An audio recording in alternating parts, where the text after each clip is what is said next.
Rome, 38 AD. The heavy silk tears with a sound like dry parchment snapping. Inside the Imperial Palace on the Palatine hill, the terror begins not with a shout, but with sudden, suffocating silence. What Caligula did to the virgins, summoned to his private quarters, was a horror beyond death. A systematic dismantling of Rome's most sacred boundaries.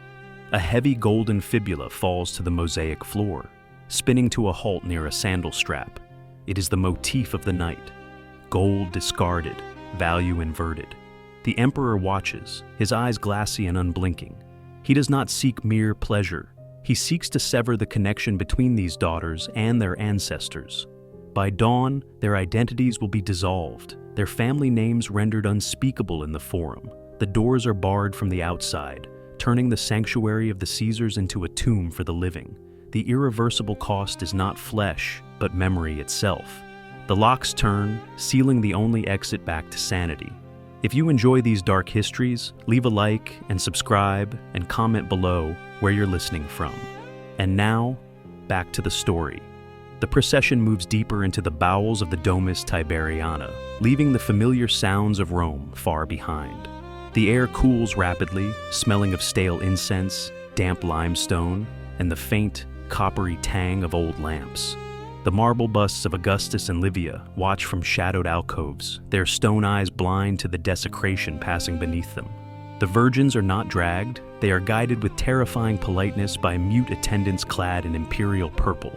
This is the first layer of the trap, the pretense of civility that makes the coming violation absolute. They are led not to a bedchamber, but to an antechamber that resembles a vault. The corridor narrows, forcing the group into a single file line. The attendants stop. A new rule is enforced: absolute silence. They demand the removal of all jewelry. Pearls, gold armbands, and family signets, the tangible links to the outside world, are dropped into a bronze bowl held by a slave. The clatter echoes like a gavel strike against the stone walls.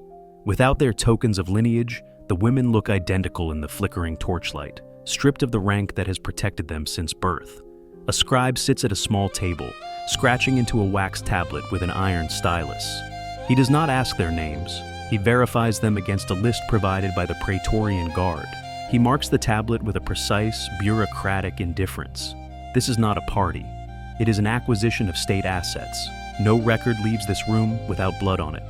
They are ushered into a circular chamber painted with scenes of divine punishment.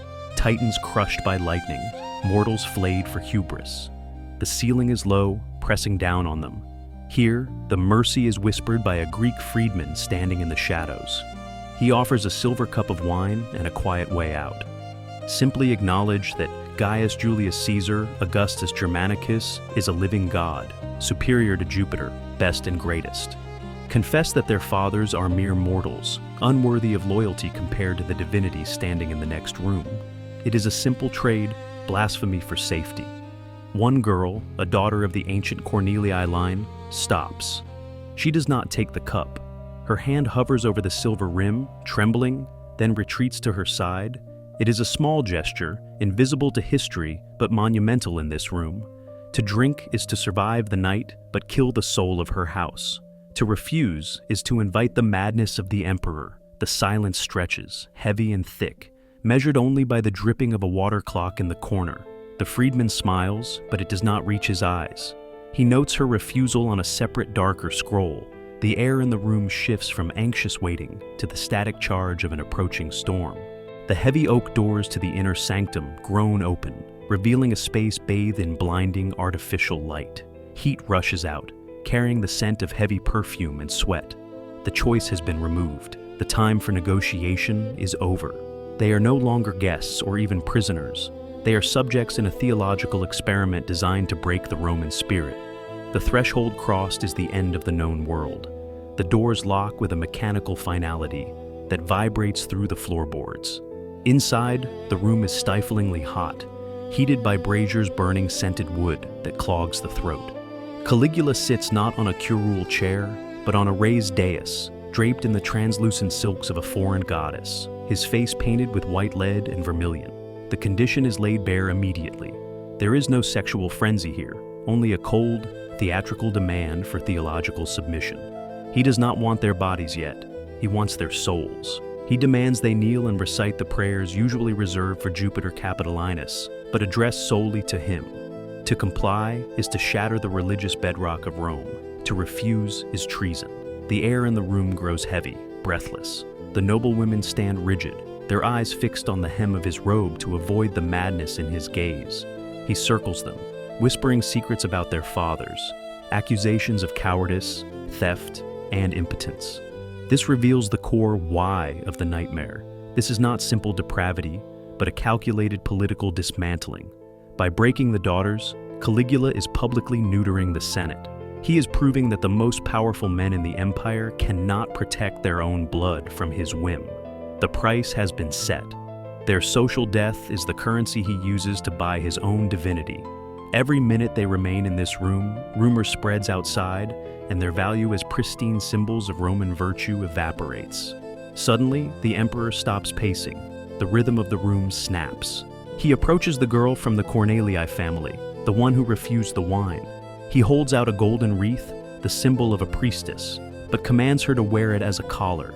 It is a test of absolute obedience. She stares at the gold loop, the metal gleaming under the harsh lamp oil. The hesitation is agonizing. Her hand rises, fingers twitching, fighting the instinct to obey the Caesar. Then, she drops her hand to her side, locking her muscles. She delivers the refusal in a voice stripped of all emotion, quiet enough to force him to lean in. "I have no knees for a man." The silence that follows is louder than a scream. The defiance does not bring immediate execution, it brings something worse. Caligula laughs, a high, brittle sound. He signals to the guards. The rules change instantly. The physical threat is withdrawn, replaced by psychological isolation. The other women are forced to back away, leaving her stranded in the center of the mosaic floor. The mercy is revoked. He declares that since she will not be his priestess, she will be his statue. She is forbidden to move, to speak, or to look away from him.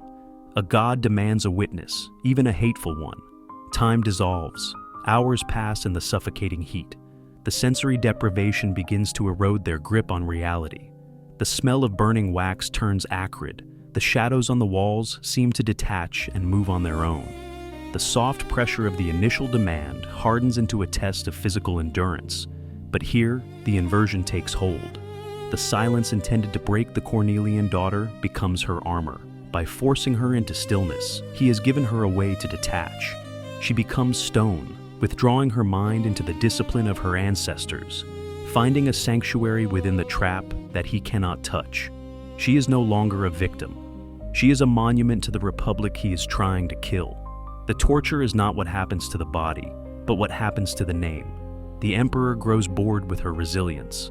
He cannot break the stone, so he decides to defile the quarry. He orders the scribes to record a lie, that she begged for his touch. The quill scratches aggressively across the parchment, fabricating a confession of lust that will be read in the Senate House. The truth of her resistance is erased in real time, replaced by a fabricated scandal. The price is paid in full. She has survived the man, but she will not survive the story he tells. Survival is the punishment for those who endure too long. The sun rises over the Palatine, gray and joyless, filtering through the high windows of the palace. The heavy doors unbar, not to release the women with dignity, but to expel them, like the refuse of the night's festivities. They walk out into the chill morning mist, their expensive silks rumpled, their faces masks of alabaster white. They do not weep. They move with the stiff, unnatural gait of those who have seen the machinery of the underworld and returned. The palace slaves enter immediately to scrub the floors, to wash away the scent of fear, sweat, and spilled wine, ensuring the emperor's stage is reset for the next performance. Among the scattered debris, crushed garlands, broken goblets, and the stylus used to write the lies, lies the golden fibula from the Cornelii daughter, abandoned on the mosaic tiles in Act 1. A hand reaches down. It is not a guard, but a mute servant, invisible in the hierarchy of the court. He picks up the gold clasp. It is cold, heavy, and tainted. He does not steal it. He recognizes the crest stamped into the soft metal. In a silent rite of memory, he wipes the metal on his tunic, wrapping it in a scrap of rough wool. This object, intended by Caligula to be a symbol of discarded virtue, is smuggled out of the palace gates, passing under the noses of the Praetorian Guard, who are too busy counting their bribes to notice a slave carrying a piece of a shattered lineage. The ground is the only witness that does not lie. The artifact travels down the winding paths to the Forum, back to the silent atrium of the Cornelii house. There are no speeches made upon its return. The father does not ask what happened in the room of divine punishment. The emptiness in his daughter's eyes is the answer enough. He takes the fibula, and instead of restoring it to her wardrobe or selling it, he buries it beneath the family altar in the atrium floor. He seals the stone. The earth swallows the evidence of the night, hiding the gold where the emperor's ledger cannot reach it. Centuries later, excavators digging beneath the foundations of the Palatine complex brush away the dirt of 2 millennia. They find not just the grand marble halls of the Caesars, but the cramped, suffocating service corridors where the true history of Rome was whispered. Records suggest that in these layers of debris, personal items are often found: hairpins, dice, and jewelry, hidden in votive caches, protected from the fires of Nero and the sacks of the Goths. Here lies the contradiction to the assumption of total erasure in Act 1. We believed Caligula succeeded in stripping these women of their agency, turning them into passive footnotes of his madness. But the buried fibula tells a different story. When cleaned of its corrosion and inspected under museum lights, the underside of the gold reveals a scratch, jagged and hasty, likely made with a sharp stone or a hidden pin during those hours of enforced stillness. It is not a plea for help. It is a curse. The markings invoke the dire, the Furies. The victim had not been paralyzed by fear. She had been silently chanting the ritual of devotio, pledging the emperor's life to the infernal gods in exchange for her silence. The stillness was not submission. It was the channeling of a lethal spiritual weapon. Caligula believed he was breaking a girl. In reality, he was being marked for death by a living sacrifice standing 3 feet away. The history books recorded his lie, but the earth kept her promise. A curse does not need a voice to be heard. The ledger is closed, but the ink is never applied. In the official archives of the Senate, the days following the incident are marked by mundane decrees: grain shipments, tax adjustments, the appointment of minor magistrates. There is a horrifying hole in the timeline where the honor of Rome's oldest families should be. The wax tablets used by the scribe in the antechamber are held over a flame.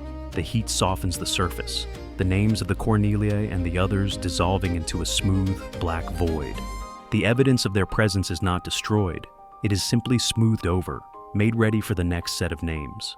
In the Forum, the fathers of the victims walk with their heads high, their togas bright white, engaging in the theater of politics as if their bloodlines had not been severed the night before.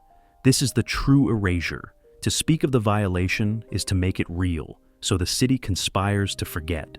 The witnesses, the mute attendants, the guards, the slaves, become the carriers of a toxic secret. They do not speak, but they look at the palace with a new, feral caution.